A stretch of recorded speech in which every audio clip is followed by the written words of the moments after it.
Germany's Chancellor, Friedrich Merz, has made a striking statement that suggests a major shift in Berlin's stance toward Russia.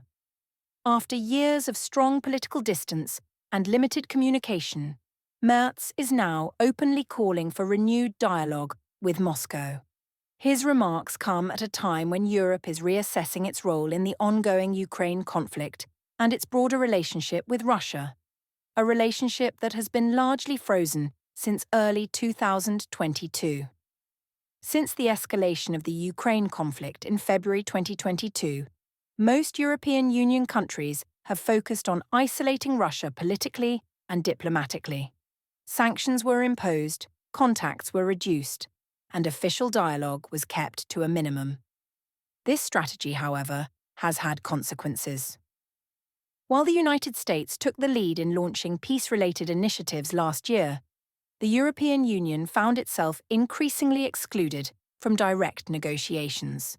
Now, voices across Europe are beginning to question whether total isolation has weakened the EU's influence rather than strengthened it. Speaking at a public event this week, Chancellor Merz said Europe must once again seek balance with Russia, which he described as its largest neighbouring country. He stated that if peace can eventually be achieved, and if Europe manages to rebuild a balanced relationship with Moscow, the future beyond 2026 could be approached with confidence and stability. The message was clear: long-term peace and security may require renewed communication, not permanent silence.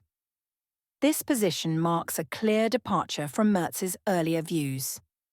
In an interview last year, he openly dismissed the idea of contacting Russian President Vladimir Putin, saying such conversations would lead nowhere. At the time, Merz reflected the dominant mood in Europe: skepticism, frustration, and a belief that dialogue was ineffective. His latest remarks, however, suggest that political realities and shifting diplomatic conditions are prompting a rethink at the highest levels of German leadership. Germany is not alone in this change of tone. Earlier this month, the European Commission's chief spokesperson acknowledged that, at some stage, talks with President Putin would be unavoidable. The statement signalled growing acceptance within EU institutions that diplomacy cannot be paused forever. This admission reflects a wider understanding that lasting peace often requires engagement, even between deeply divided sides. France has also stepped forward in support of renewed dialogue. French President Emmanuel Macron recently called for a proper restart of discussions with Moscow regarding the Ukraine conflict. He stated that speaking directly with Russia's leadership may once again become necessary. In response, the Kremlin confirmed that President Putin remains open to talks with his French counterpart. Russian officials emphasized, however, that any discussions should be based on mutual respect and understanding, not public criticism or moral lectures. Italy has added its voice to the growing chorus.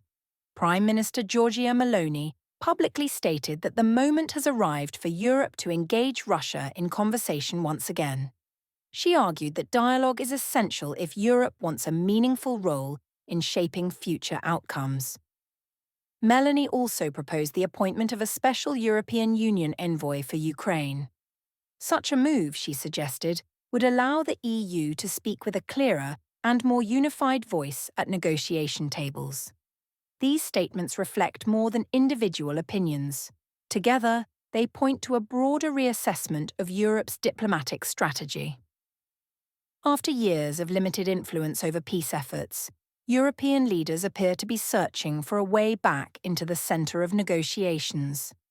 Dialogue with Russia is increasingly being seen as a tool, not a concession, for protecting European interests and stability. While no formal talks have been announced, the language coming from Berlin, Paris, Rome, and Brussels suggests that Europe may be preparing for a new phase in its relationship with Moscow. Whether this leads to concrete negotiations or remains a shift in tone is yet to be seen. What is clear is that the political climate is changing and long-standing positions are being reconsidered. Germany's chancellor calling for balance, France advocating talks, Italy urging engagement, and EU officials acknowledging reality. Together, these signals mark a notable moment in European politics. The coming months may determine whether dialogue replaces distance and whether Europe reclaims a central role in shaping peace on its own continent.